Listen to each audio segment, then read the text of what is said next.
Hi friends, welcome to my channel Hariprasad హరివిల్లు. చాలామంది టమాటా అనేది ఎలా వేయాలనేది కొంతమందికి తెలుసు. అయితే కొంతమంది ఏం చేస్తారంటే టమాటా విత్తనం వేసేసి ఆ మొక్క పెరిగి పెద్ద అయ్యే వరకు కూడా అలా వెయిట్ చేస్తారు. అది కాదండి, యాక్చువల్గా టమాటా మొక్క అనేది టమాటా విత్తనాలు మనం ఒక తొట్టులో వేసుకుంటాం. వేసుకున్న తర్వాత కొద్దిగా ఈ సైజులో పెరిగిన తర్వాత దీన్ని మనం వేరు చేసి వేయాలండి. సపరేట్గా చేసి వేస్తేనే మొక్క స్పీడ్గా లేస్తుంది, చక్కగా లేస్తుంది, బలంగా లేస్తుంది అనమాట. అది చాలామంది గుర్తుపెట్టుకోవాలి. ఇంకా ఏంటంటే మొక్క పెరిగిన తర్వాత ఇప్పుడు ఈ మొక్క ఇంకా పెరిగింది అనుకోండి, ఇంకా పువ్వు రాకముందే ఈ ఈ కొమ్మని కట్ చేసేసి స్టమ్ని వేసినా సరే బాగా వస్తుందండి.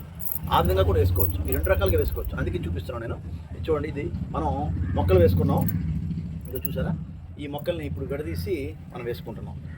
ఇది చాలా వెరైటీ మొక్క అండి. నేను అయిన తర్వాత మీకు మళ్ళీ చూపిస్తాను. నేను ఈ టమాటా కూడా చాలా వెరైటీగా ఉంటుంది. అది ఎలా ఉంటుందో మీకు నేను తర్వాత నెక్స్ట్ వీడియోలో చెప్తానండి. ఒకసారి వేసుకోవడం చూపిస్తున్నాను మీకు.